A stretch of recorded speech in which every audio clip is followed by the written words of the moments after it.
Hi guys, welcome to Mumbai Training Academy. So GS nuடைய discussion video 4வது video தாங்க இருக்கும். ஏற்கனவே 3 வீடியோ போட்டுட்டேன். 3 வீடியோவும் நல்லா பார்த்துட்டு இருக்கீங்க. சோ ரீகால் பண்ணிட்டே இருப்பீங்க நான் நம்புறேன். அந்த வகையில் இது 4வது வீடியோ நம்ம டைம் வேஸ்ட் பண்ணாம வீடியோக்குள்ள போல ஏன்னா இருக்கிற நேரம் குறைவு.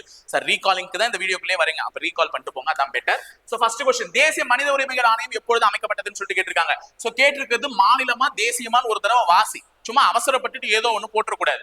தேசியம் கேட்டிருந்தா இந்திய அளவுல என்னைக்கு மனித உரிமைகள் ஆணையம் தொடங்கப்பட்டதுன்னா 1993 அக்டோபர் மாதம் 12ஆம் தேதி. இதே ஏப்ரல் மாதம் 17ஆம் தேதி 1997 கேட்டிருந்தா அது என்னன்னு பாத்தீங்கன்னா மாநில மனித உரிமை ஆணையம். சரிங்களா, மாநில மனித உரிமை ஆணையம். சோ இதை ஞாபகம் வச்சுட்டு கரெக்டா பண்ணுங்க. நேத்து ஒரு கொஸ்டின்ல வந்து நான் அலகாபாத்துக்கு அகமதாபாத்னு சொல்லிட்டேன். சாரிமா, அது அலகாபாத்ல தான் வாசிச்சார் கானிங் பிரபு. சரிங்களா, அது கொஞ்சம் ஃப்ளோல டங் ட்விஸ்ட் ஆகி மாறிடுச்சு. சரிங்களா, சோ இது மாநில தேர்தல் மனித உரிமைகள் ஆணையம், அது தேசிய மனித உரிமைகள் ஆணையம். இப்ப நான் ஒரு கரண்ட் அஃபேர் கொஸ்டின் லிங்க் பண்ணிட்டு போட்டுமா? தேசிய மனித உரிமைகள் ஆணையத்தினுடைய தலைவர் யார்? தேசிய மனித உரிமைகள் ஆணையத்தினுடைய தலைவர் யார்? ராம சுப்பிரமணியன். சரிங்களா, ராம சுப்பிரமணியன். சரிங்களா, அடுத்தது 2வது கேள்வி என்ன கேட்டிருக்காங்கன்னா மாநகராட்சியினுடைய தலைவராக மாநகராட்சி ஆணையரும் மாநகராட்சியினுடைய நிர்வாக அலுவலராக செயல் அலுவலரும் செயல்படுவாங்கன்னு சொல்லியிருக்காங்க. ரெண்டுமே தப்புங்க.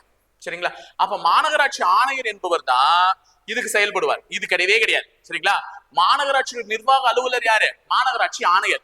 அப்ப மாநகராட்சியினுடைய தலைவரா யார் செயல்படுவார்னா மேயர் செயல்படுவார். யாரு? மேயர் செயல்படுவார். அப்ப வாக்கியம் 1 மற்றும் 2 இரண்டும் தவறு.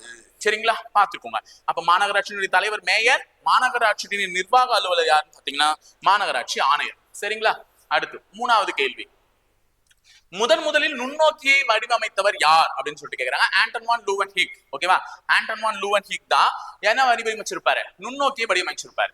அடுத்து 4 ஒரு செல்லாலான நகரும் திறனுடைய நன்னீருடைய பாசியினுடைய பெயர் என்னன்னு சொல்லிட்டு கேக்குறாங்க. ஒரே செல்லாலான நகரும் திறனுடைய பாசி. அப்ப நகரும் திறனுடைய பாசினாலே என்னது? கிளாமிடோமோனஸ். சரிங்களா, கிளாமிடோமோனஸ் ஞாபகம் வருதா?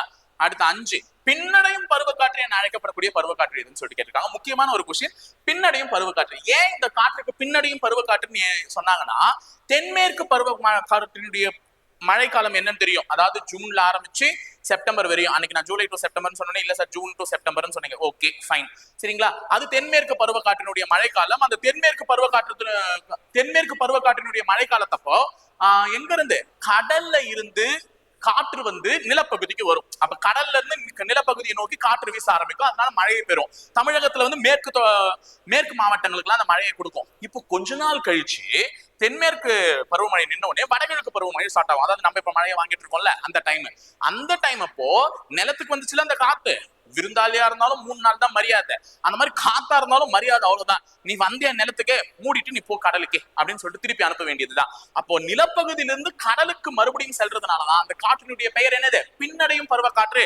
கடலிலிருந்து உருவான அவன் மறுபடியும் கடலுக்கே செல்லக்கூடிய காலகட்டம் வந்து இந்த வடகிழக்கு பருவமழை. அதனாலதான் நம்ம கடலோர மாவட்டம், தமிழகத்தினுடைய கடலோர மாவட்டம், தமிழகமும் அதிக மழை பொழிவு பெறக்கூடிய காலம். அப்ப வடகிழக்கு பருவக்காற்று தான் என்னன்னு சொல்றாங்க பாத்தீங்கன்னா பின்னடையும் பருவக்காற்றுன்னு சொல்றாங்க. சரியா, ஓகே.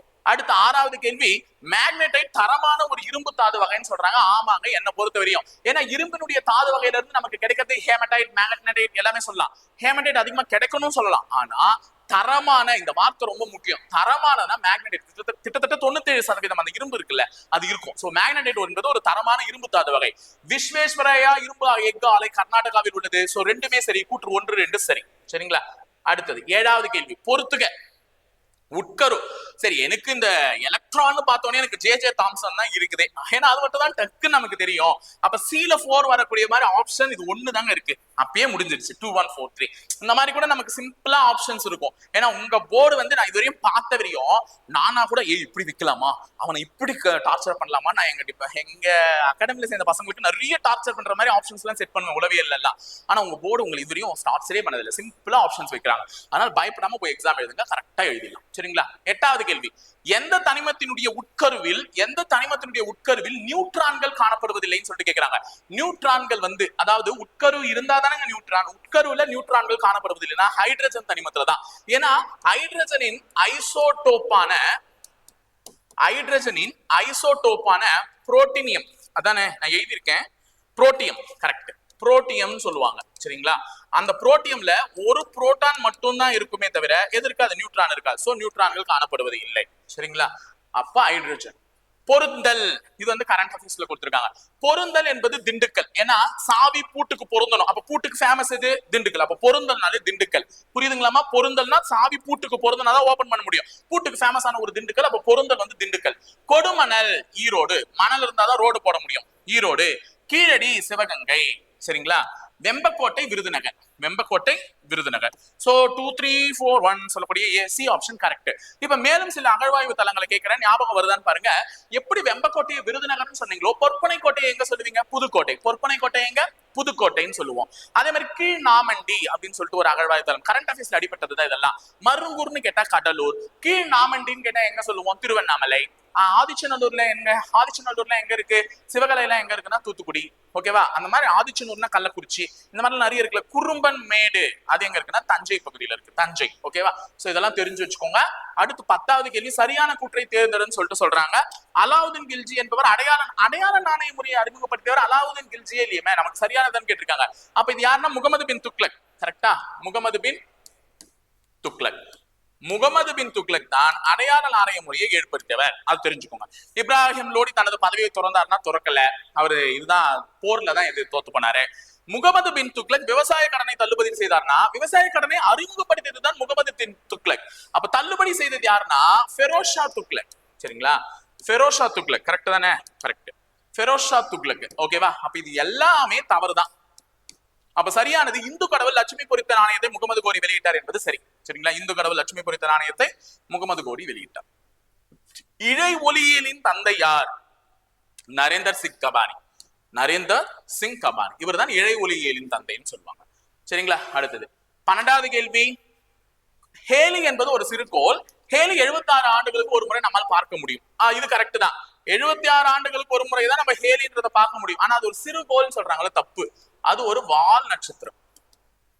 விண்மீன். விண்மீன்லாம் கூட அதாமா. ஓகேவா? விண்மீன் அப்படின்னு சொல்லுவீங்கல்ல, அதுதான். ஓகேவா? ஹேலி என்பது ஒரு விண்மீன், ஒரு வால் நட்சத்திரம். அப்ப கூற்று தவறு, காரணம் சரி. சரிங்களா? கூற்று தவறு, காரணம் சரி. அடுத்து 13வது கேள்வி. இரும்பின் தொன்மை என்ற புத்தகத்தை சிவானந்தம் மற்றும் ராஜன் என்பவர் எழுதினர். சரி. ஏன்னா இரும்பின் தொன்மை என்பது இவர்கள் இருவராலும் எழுதப்பட்டது, ஸ்டாலினால் வெளியிடப்பட்டது. சரிங்களா? கர்நாடகத்தை தலைமையிடமாக கொண்ட இஸ்ரோவின் 11வது தலைவராக வி நாராயணன். இஸ்ரோவினுடைய 11வது தலைவர் வி நாராயணன் சமீபத்துல ஆகஸ்ட் மாதத்துல அப்துல் கலாம் ஐயா விருதும் இவருக்கு தான் கொடுத்தாங்க. புரியுதுங்களா? அப்துல் கலாம் ஐயா விருது கரண்ட் அஃபேர்ஸ்ல பாத்துக்கோங்க. ஆனா இங்க கர்நாடகம்னு சொல்லிருக்காங்களே சார், இஸ்ரோ பெங்களூர் இல்ல, எனக்கு தெரியாதா அப்படின்னு நீங்க சொன்னீங்கன்னா, எங்க பெங்களூர் எங்க இருக்கு? இல்ல தெரியாம தான் கேட்கிறேன். பெங்களூர் எங்க இருக்கு? கர்நாடகால தானே இருக்கு. வார்த்தை கவனங்க. அதனால இதுவும் சரிதாங்க. அப்ப வாக்கியம் 1 மற்றும் 2 ரெண்டுமே சரி. சரிங்களா? அடுத்தது 14. உடல் செல் உட்கரு மாற்றி பொருந்துதல் மூலம் உருவாக்கப்பட்ட ஆடு வந்து டாலின்னு சொல்றாங்க. ஆனா எக்ஸாக்டா நான் கூகுள் பண்ண வரையும் அது டாலி கிடையாதுங்க, டோலி. ஆனா இதை நாங்க சரின்னு தான் இப்ப கொடுக்குறோம். ஏன்னா பேர்ல இல்ல. சோ டாலி வந்து டோலின்னு சொல்றாங்க. சோ டாலி செம்மர் ஆட்டுக்குட்டியை உருவாக்கியவர் அலெக்ஸ் ஜெப்ரே கிடையாது. இது தப்பு. சரிங்களா? டாலி ஆட்டுக்குட்டியை உருவாக்கியவருடைய பேர் வந்து Ian Wilmut Keith Campbell. Ian Wilmut Keith Campbell. இதுதான் டாலி ஆட்டுக்குட்டியை உருவாக்கியவர். இது யார்? இந்த அலெக்ஸ் ஜெப்ரே யாரு? DNA fingerprint. இந்த டிஎன்ஏ ஃபிங்கர் பிரிண்ட் இருக்குல்ல, டிஎன்ஏ மூலமா ஃபிங்கர் பிரிண்ட் மூலமா டிஎன்ஏ வச்சு கண்டுபிடிக்கிறது. சோ அததான் கண்டுபிடிச்சவர் அலெக்ஸ் ஜெப்ரே. அப்போ வாக்கியம் 1 சரி, 2 தவறு. சரியா? அடுத்த கொஸ்டின் 15வது கொஸ்டின். ஸ்ரீஹரிகோட்டாவில் உள்ள சதீஷ் தவான் விண்வெளி நிலையத்திலிருந்து ஏவப்பட்ட இஸ்ரோவின் 100வது ராக்கெட் என்ன? 100வது ராக்கெட்னால ஜிஎஸ்எல்வி F-15 சார். இங்க தான் சார் எனக்கு குழம்புதே. இப்ப நீங்க பிஎஸ்எல்வியும் கொடுத்துருக்கீங்க, ஜிஎஸ்எல்வியும் கொடுத்துருக்கீங்க. நான் எதை சார் போடுறது அப்படின்னு சொல்லிட்டு கேட்டீங்கன்னா, நல்லா ஞாபகம் வச்சுக்கோங்க, ஜிஎஸ்எல்வியை தான் 100வது ராக்கெட்டா அனுப்பியிருப்பாங்க. காரணமே தெரிஞ்சுக்கோங்களேன். இப்ப பிஎஸ்எல்வி அனுப்புறோம்னு வச்சுக்கோங்க. பிஎஸ்எல்வி என்பது போலார் சேட்டலைட் லான்ச் வெஹிக்கல். அதாவது பூமியை விட்டு வேற்று கிரகங்களுக்கோ வேற்று கோள்களுக்கோ சென்று ஆராய்வதற்காக, ஒரு நிலவுக்கோ இல்லது சூரியனை ஆராய்ச்சி செய்வதற்காக அனுப்பக்கூடிய செயற்கைக்கோள்கள் தான் எதுல அனுப்பப்படும்? பிஎஸ்எல்வில அனுப்பப்படும். ஜிஎஸ்எல்வில வந்து இந்த வானத்துக்கு மேல, அதாவது பூமிக்கு மேல வந்து பூமியினுடைய சுற்றுவட்ட பாதையில நிக்க வச்சிடுவோம். அதாவது இங்கே லோயர் எர்த் ஆர்பிட்ல நிக்க வச்சுட்டு அதை கண்காணிப்போம். அதை அனுப்புறதுதான் ஜிஎஸ்எல்வி. ஜிஎஸ்எல்வி தோல்வி அடையாது. ஆனா பிஎஸ்எல்வி தோல்வி அடையலாம். ஏன்னா நம்ம சந்திராயன் அனுப்பிச்சு தோல்வியில அடைஞ்சிச்சுல. அப்போ இந்தியாவினுடைய 100வது ராக்கெட் ஒரு மிகப்பெரிய வரலாற்று சாதனையில இடம்பெற போகுதுன்னா, அதை போய் பிஎஸ்எல்வி அனுப்பிச்சு திடீர்னு தோல்வி அடைஞ்சிச்சுன்னு வச்சுக்கோ, அது நமக்கு அசிங்கமா போயிடும். அதனாலதான் என்ன அனுப்புவாங்க? ஜிஎஸ்எல்வி தான் அனுப்பியிருப்பாங்க. அதனால டவுட்டே வேணா, ஜிஎஸ்எல்வி ஞாபகம் வச்சுக்கோங்க. சரியா? நாளை பின்ன பிஎஸ்எல்வி கன்ஃபியூஸ் ஆகி போட்டு வந்துட்டேன் சார் அப்படிலாம் சொல்லக்கூடாது. ஓகேவா? ஜிஎஸ்எல்வி. அடுத்து 16. சயாடு பயிர்கள். சயாடு பயிர்கள் வந்து கேட்டிருக்காங்க. உணவு பயிர்கள் தான். சயாடு பயிர்கள் என்பது தர்பூசணி. உணவு பயிர்னாலே நெல்லுல இருந்து அரிசி வருது, அதை தானே தின்றோம். தீவன பயிர்னா மக்காச்சோளம், நார் பயிர்னா பருத்தி. எல்லாமே நேராவே பொருத்தி இருக்குமா. 1 2 3 4. சரிங்களா. அடுத்தது 17 ரூபாய் குறியீடு. அந்த தேவநகரி எழுத்துல இருக்கக்கூடிய இந்த மொழியை வடிவமைத்தவர் யாருன்னா உதயகுமார். டி உதயகுமார் விழுப்புரம் மாவட்டத்தை சேர்ந்தவர். சரிங்களா. விழுப்புரம் மாவட்டத்தை சேர்ந்த டி உதயகுமார் அவர்களால் வந்து என்ன பண்ணப்பட்டது, உருவாக்கப்பட்டது. 18 இந்தியாவின் ஜிடிபியில் பல்வேறு துறைகளில் எந்த இறங்கு வரிசை சரியானதுன்னா சார்புத்துறை. சார்புத்துறைக்கு கீழே இரண்டாம் துறை, அதுக்கு கீழே முதன்மை துறை. இதுதான் இறங்கு வரிசையில் சரியானது. சரிங்களா. அடுத்து 19 வருமான வரி. வருமான வரி என்பது வந்து இன்கம் டாக்ஸ், ஒரு நேர்முக வரி. வேட் மதிப்பு கூட்டு வரி. அப்ப 2க்கு ஏ வரணும். 2க்கு ஏ வர மாதிரி 2 ஆப்ஷன் இருக்கா. 1க்கு பி வர மாதிரி இது 1 தான் இருக்கு. சரி. அடுத்தது உற்பத்தி வரி. உற்பத்தி வரி என்பது ஒரு மறைமுக வரி. ஐஜிஎஸ்டி என்பது ஒருங்கிணைந்த வரி. கரெக்டா இருக்கு. சோ அப்ப எல்லாமே கரெக்டா இருக்கக்கூடியது சி. சி ஆப்ஷன் தான் சரியா பொருந்தி இருக்கு. ஓகேவா. அடுத்து 20வது கேள்வி. வேள்வி நடத்தியதின் நினைவாக நாணயத்தை வெளியிட்டவர் யார்? வேள்வி நடத்தியதின் நினைவாக நாணயத்தை வெளியிட்டவர் முதுகுடுமி பெருவழுதி. முதுகுடுமி பெருவழுதி. சரியா. அடுத்தது 21வது கேள்வி. சரியான இணையை தேர்வு செய்க. இது எல்லாமே ஒரு இதுதாமா. எது சரின்னு கேட்டிருக்காங்க. சோ இதுல காக்கை விப்ரியோ ரெண்டுமே சரியாதாமா இருக்கு. ஏன்னா நாங்க நேற்று செக் பண்ணிட்டோம், எங்க அகாடமில வச்சு டெஸ்ட் கொஸ்டின் பேப்பர் தான் செக் பண்ணிட்டோம். ரெண்டுமே சரியாதான் இருக்கு. அதாவது காக்கை வந்து டிப்ளோகாக்கஸ்க்கும் விப்ரியோ வந்து விப்ரியோ கால இருக்கு. ரெண்டுமே சரியா இருக்கு. ஏதாவது மாத்தி கொடுத்துருக்கணும், கொடுக்கல நாங்க. அடுத்து ஐனி அக்பர். இந்த நூலை எழுதியது யாருன்னா அபுல் பாசில். ஐனி அக்பர் நூலை எழுதியது யாரு? அபுல் பாசில். பாரசீக மொழியில எழுதப்பட்டிருக்கும். முகலாயர்களுடைய ஆட்சியை முழுவதுமாக விவரித்த ஒரு நூல் எதுன்னு பாத்தீங்கன்னா அந்த அபுல் பாசில் எழுதிய ஐனி அக்பர் தான். மத்த விலாச பிரகாசனம் வந்து முதலாம் மகேந்திரவர்மன். சோ 4 வரணும். ரேக்லா வந்து இபின் பதுதா 1. மேகதூதம் வந்து காளிதாசர். காளிதாசர் எழுதிய ஒரே ஒரு காதல் கவிதை அதுதான் மேகதூதம். 3 4 1 2 அப்படின்னா ஏ. 3 4 1 2 ஏ. 23 பியூகோசாந்தின். இது எல்லாமே அந்த பசும் பாசைகளை பத்தின ஒரு கொஸ்டின்மா உங்களுக்கு கொடுத்துருப்பாங்க, பார்த்து வச்சுக்கோங்க. ஓகேவா. பியூகோ பாசின் அப்படின்னா என்னன்னா இந்த பியூகோ பாசினா பழுப்பு நிறமுடையது. சோ 4 ஏவுக்கு 4 ஒரே ஆப்ஷன்ல தான் இருக்கு. சரிங்களா. அடுத்தது 3 சாந்தோஃபில்னா மஞ்சள். பைகோ எரித்ரின்னா சிவப்பு. பைகோ சயனைன்னா நீலம். சோ இந்த ஆர்டர்ல தான் பொருந்தி இருக்கு. சோ பார்த்து வச்சுக்கோங்க. பி பாம்பே. ஓகேவா. ஓகே. அடுத்தது 24 இந்தியாவின் திட்டக்கோடான 82 டிகிரி 30 அந்த இது வந்து எந்த பகுதி வழியாக செல்கிறதுன்னா ஊருக்கே தெரியும், உலகக்கே தெரியும். நானே கன்ஃபியூஸ் ஆகி சொன்ன வார்த்தை தான் இது. அலகாபாத் தான். ஏன்னா உத்தரப்பிரதேச மாநிலத்துல இருக்கு. அகமதாபாத் குஜராத்ல இருக்குல்ல, அதனால கன்ஃபியூஸ் ஆயிடாதீங்க. ஓகேவா. சோ மிர்சாபூர் நீங்க நல்ல ஞாபகம் இருக்கும். உத்தரப்பிரதேசத்துல தான் இருக்குன்ட்டு. உத்தரப்பிரதேசத்துல இருக்கிறது அலகாபாத். அகமதாபாத் குஜராத்ல இருக்கு. சோ மிர்சாபூர். அலகாபாத் மிர்சாபூர் வழியாக செல்லக்கூடியதுதான். இது வந்து அங்கேயே உட்காந்துட்டுலாம் கணக்கிட மாட்டாங்க. தேசிய இயற்பியல் ஆய்வகத்துலதான் கணக்கிடுவாங்க. அப்ப தேசிய இயற்பியல் ஆய்வகத்தினுடைய தலைமையிடம் எங்க இருக்கு? கமெண்ட் பாக்ஸ்ல கமெண்ட் பண்ணிட்டு. தேசிய இயற்பியல் ஆய்வகத்தினுடைய தலைமையிடம் எங்க இருக்கு? சரிங்களா. அடுத்தது இந்தியாவின் மிகப்பெரிய இயற்கை பிரிவான தீபகற்ப பீடபூமியை மத்திய உயர்நிலம் மற்றும் தக்கான பீடபூமி என பிரிக்கும் நதி எதுன்னு சொல்லிட்டு கேட்கிறாங்க. சோ இந்தியாவின் மிகப்பெரிய இயற்கை பிரிவான தீபகற்ப பீடபூமியை மத்திய உயர்நிலம் மற்றும் தக்கான பீடபூமி என பிரிக்கும் நதி எதுன்னு பாத்தீங்கன்னா நர்மதை. மத்திய பிரதேசத்துல உருவாகிற நர்மதை தான் பிரிக்குது. இந்த தக்கான பீடபூமி என்பது தெற்கு பகுதியிலையும், தீபகற்ப பீடபூமி என்பது மத்திய உயர்நிலம் என்பது வடக்கு பகுதியிலும் இருக்கு. சரிங்களா. சோ அததான் வந்து பிரிக்குது இந்த தீபகற்ப பீடபூமியான இந்தியாவை. சரியா. 26 கூற்று 1 தமிழ்நாட்டில் அதிக வனப்பரப்புடைய மாநிலம் கிடையாதுங்க, இது மாவட்டம். மாத்திக்கோங்க கொஸ்டின். மாவட்டம் Erode. Updated version, updated data. தேரிக்காடுகள் தூத்துக்குடியில் காணப்படுகிறது. ஆமா, திருநெல்வேலியிலும் காணப்படுது, தூத்துக்குடியிலும் காணப்படுது. சோ கூற்று 1 2 ரெண்டுமே சரி. அடுத்து 27 மந்த வாயுக்கள் அனைத்தும் இணைதிறன் கூட்டில் எத்தனை எலக்ட்ரான்களை பெற்றுள்ளன? இது ஒரு எம்சிக்யூ டைப்ல இருக்கக்கூடிய ஒரு கொஸ்டின். சோ ஆன்சர் வந்து 8. ஏன்னா அந்த எலக்ட்ரான்களுடைய கூட்டுத்திறன்ல ஆக்டேட் ரூல் ஃபார்ம் பண்ணிச்சுன்னா கடைசியா எத்தனை எலக்ட்ரான்களை பெற்றிருக்கும்? 8 எலக்ட்ரான்களை பெற்றிருக்கும். இது மாற்ற முடியாத நியதியில உண்மையான ஒரு கருத்து. ஆனா மந்த வாயுக்கள் அனைத்துமே இணைதிறனா கூட்டுல வந்து 8 எலக்ட்ரான்களை தான் பெற்றிருக்குமான தப்பு. ஏன்னா ஈலியத்துல 8 எலக்ட்ரான் இருக்கவே இருக்காது. இது ஒரு கொஸ்டின் இல்ல. கூற்று மாதிரி வச்சாங்கன்னா நீங்க நாளைக்கு செத்துருவீங்க.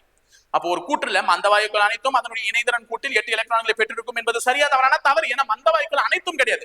மந்த வாயுக்கள் ஹீலியம் தவிர. ஓகேவா. ஹீலியம் உடைய இதுல வந்து 2 எலக்ட்ரான்ஸ் தான் இருக்கும். அடுத்து சுண்ணாம்புக்கல்லின் வேதியியல் வாய்ப்பாடு என்னன்னு சொல்லிட்டு கேட்டிருக்காங்க. கால்சியம் கார்பனேட்மா. கால்சியம் கார்பனேட்னா என்ன? CaCO3 சொல்லுவோம். சரிங்களா. அது மட்டும் இல்லாம இந்த சுண்ணாம்பு கல்லினுடைய மிகப்பெரிய பயன்பாடு என்னன்னா ஊது உலைகள்ல இரும்பு தாதுவை தயாரிக்க பயன்படும். சரிங்களா. ஊது உலைகள்ல இரும்பு தாதுவை தயாரிக்க பயன்படுறது. சரி. எழுதி வச்சுக்கோங்க. சோ சுண்ணாம்பு கல்லினுடைய முக்கிய பயன்பாடு ஊது உலைகள்ல இரும்பு தாதுவை தயாரிக்க பயன்படுது. கால்சியம் கார்பனேட் சுண்ணாம்பு கல்லினுடைய வேதியியல் வாய்ப்பாடு. அடுத்து 29 கவிராஜா என அறியப்பட்ட குப்த அரசர் யாருன்னு சொல்லிட்டு கேட்கிறாங்க. கவிராஜா என்று அறியப்பட்டவர் சமுத்திரகுப்தர். இவர் தான் இந்தியாவின் நெப்போலியன் சொல்லியிருப்பாங்க. இவரை தான் என்னன்னு சொல்லியிருப்பாங்க? இந்தியாவின் நெப்போலியன். சரியா, நெப்போலியன் சொல்லியிருப்பாங்க. சோ இது நம்ம ஞாபகம் வச்சுக்கிட்டோம். அப்ப பக்கத்துல இருக்கக்கூடிய குமாரகுப்தரை பத்தி உனக்கு சொல்லணும்னா என்னன்னு சொல்லுவீங்க? நாலந்தா பல்கலைக்கழகத்தை தோற்றுவித்தவர். என்னது? நாலந்தா பல்கலைக்கழகத்தை தோற்றுவித்தவர். யாருடைய பீரியட்ல அழிஞ்சிச்சுன்னா தெரியும்ல உனக்கு, பக்தியார் கில்ஜி அப்படின்ட்டு. அப்ப குமாரகுப்தர் நாலந்தா பல்கலைக்கழகத்தை தோற்றுவித்தவர். சோ மௌரிய வம்சத்தினுடைய அரசை நிறுவியவர் யார்? சந்திரகுப்த மௌரியர். சந்திரகுப்த மௌரியர் தான் மௌரிய வம்சத்தை நிறுவியவர். சோ இதெல்லாம் சொல்லணும்னு நினைச்சா சொல்லிட்டேன். அடுத்தது மெட்ராஸ் உயர் நீதிமன்றத்தின் முதல் இந்திய நீதிபதி யாருன்னு சொல்லிட்டு கேட்கிறாங்க. டி முத்துசாமி அவர்கள் 1877 மெட்ராஸ் உயர் நீதிமன்றத்தினுடைய முதல் இந்திய நீதிபதியா இருந்திருக்காரு. இன்னொரு முக்கியமான ஒரு விஷயம் தெரிஞ்சுக்கோங்க. மெட்ராஸ் உயர் நீதிமன்றத்தினுடைய தற்போதைய நீதிபதி யாருன்னு கேட்டாங்கன்னா கரண்ட் அஃபேர்ஸ்ங்க MM ஸ்ரீவத்சபா. MM ஸ்ரீவத்சபா. சரிங்களா? அடுத்து 31 பொறுத்துக. கல்வியில் கரையில்லாத காஞ்சி, ரொமானிய நாணய தொழிற்சாலை, இந்தியாவின் முதல் பேரங்காடி ஊருக்கே தெரியுமே. இந்தியாவினுடைய முதல் பேரங்காடி என்னது? முசிறி. சரியா? பிலினி சொல்லியிருப்பாரு. அவர் எழுதிய இயற்கை வரலாறுன்ற நூல்ல சொல்லியிருப்பாரு. என்ன நூலு? இயற்கை வரலாறு. அந்த நூல்ல சொல்லியிருப்பாரு. அப்போ டிக்கு 2 வரணும். டிக்கு 2 இருக்கிற மாதிரி ஒரே ஆப்ஷன் தான். அப்ப ஏ தான். சோ 3 கல்வியில் கரையில்லாத காஞ்சின்னு சொன்னவர் அப்பர். அப்பருடைய இன்னொரு பேர் தான் என்னமா? திருநாவுக்கரசர். அப்பருடைய இன்னொரு பேர் என்னது? திருநாவுக்கரசர். அடுத்து ரொமானிய நாணய தொழிற்சாலை வந்து மதுரையில் இருக்கிறதா சொல்லியிருக்காங்க. 4. சோ 3 இங்க 2. நகரங்களில் சிறந்தது காஞ்சி என்று கூறியவர் வந்து கல்வி கரையில்லாத காஞ்சி இல்ல, கல்வி நகரங்கள் அதிகமா இருந்ததுனால காளிதாசர் சொல்லியிருப்பார். 32 சரியான ஒன்றை தேர்வு செய்யன்னு சொல்லியிருக்காங்க. அரசியல் அமைப்பின் திறவுகோல் வந்து அடிப்படை உரிமைகளா? தான் கிடையாது, முகவுரை. அரசியல் அமைப்பின் திறவை வந்து முகவுரை. இந்தியாவின் மகாசாசனம் தான் அடிப்படை கடமைகள். ஓகேவா? இந்திய அரசியலமைப்பின் புதுமையான சிறப்பம்சம் வந்து அரசு நெறிமுறை கோட்பாடுகள் அப்படியே மாறி மாறி மாறி மாறி இருக்கு. அப்ப இந்திய அரசியலமைப்பின் இதயம் மற்றும் மாண்பான்னு சொல்லிட்டு சட்டப்பிரிவு 32 சொல்றாங்க. என்னன்னா யார் வேணாலும் இப்ப நீங்க பண்ணலையா, உச்ச நீதிமன்றத்தை அணுகுவேன், நீதிமன்றத்தை அணுகுவேன், நீதி பேராணைகளை வாங்கி தருவேன் அப்படின்னு சொல்லியா, அந்த கோர்ட்ல கேஸ் போட்டு வாங்கி தருது. ஓகேவா? அடுத்து 33 அஷ்டதிக் கஜங்கள் எனும் 8 இலக்கிய அறிஞர்கள் யாருடன் தொடர்புடையவர்கள்னா கிருஷ்ணதேவராயர். சிவாஜிக்குன்னு கேட்டாங்கன்னா அஷ்ட பிரதான்கள் ஞாபகம் வரணும். சிவாஜிக்குன்னு கேட்டாங்கன்னா அஷ்ட பிரதான்கள். ஓகேவா? 34 பிரிவு 21A எது கூட பொருந்தது? 6ல இருந்து 14 வயசு வரையும் இருக்கிறவங்களுக்கு சொல்றதுதான். ஏற்கனவே நம்ம பார்த்துட்டோம். அப்ப நேராவே பொருந்திருக்கு. பிரிவு 24 கரெக்டா தான் பொருந்திருக்குன்னு நினைக்கிறேன். ஆமா, குழந்தை தொழிலாளர் முறையை தடை செய்தல். பிரிவு 39F என்பது ஆரோக்கியமான குழந்தை வளர வழிவகை செய்தல். பிரிவு 45 என்பது 6 வயது வரை அனைத்து குழந்தைகளுக்கும் ஆரம்ப கால குழந்தை பராமரிப்பு. எல்லாமே நிறையவே பொருந்திருக்கு. So answer 1 2 3 4. ஆன்சர் 1 2 3 4 படிச்சு வச்சுக்கோங்க, ரொம்ப ரொம்ப முக்கியம். 35 துண்டிக்கப்பட்ட DNA துண்டுகளை இணைக்க பயன்படக்கூடிய நொதி எது? நிறைய நொதிகள் வந்து உருவாவது. அதுல துண்டிக்கப்பட்ட DNA நொதிகளை பயன்படுறது வந்து DNA லைகேஸ். என்னது? DNA ligase. அடுத்து 36 ஆழம் அதிகரிக்கும் பொழுது அழுத்தம் அதிகரிக்கும். நம்ம எல்லாருக்குமே தெரியும். ஒரு வாட்டர் பாட்டில்ல நான் ஒரு 3 இடத்துல ஓட்ட போடுறேன்னா இங்க இருந்து வர தண்ணி இவ்வளவுதான் வரும். இது அடுத்தது இதுதான் ரொம்ப அதிகமா விழும். அப்போ ஆழம் அதிகரிக்க அதிகரிக்க அழுத்தம் கண்டிப்பா என்ன அதிகரிக்கும். அழுத்தம் அதிகமாவதனாலதான் தண்ணி ஃபோர்ஸா வெளியே வருது. அப்போ இது சரி. தாவரங்களில் நீர் மேலே ஏறுவதற்கு காரணம் பரப்பிழு விசை. சரிமா, பரப்பிழு விசை மட்டும் இல்ல, நுண்புழை ஏற்றம். நுண்புழை ஏற்றமும் கரெக்ட் தான். சரிங்களா? நுண்புழை ஏற்றம் அதாவது கேபிலரி ஆக்ஷன் மூலமாவும் போவோம். தாவரங்கள்ல வந்து நீரை கடத்தக்கூடியது எது? சைலம். அதுவும் ஞாபகம் வச்சுக்கோங்க. சரியா? அப்ப 1 2 ரெண்டுமே சரி. Answer A.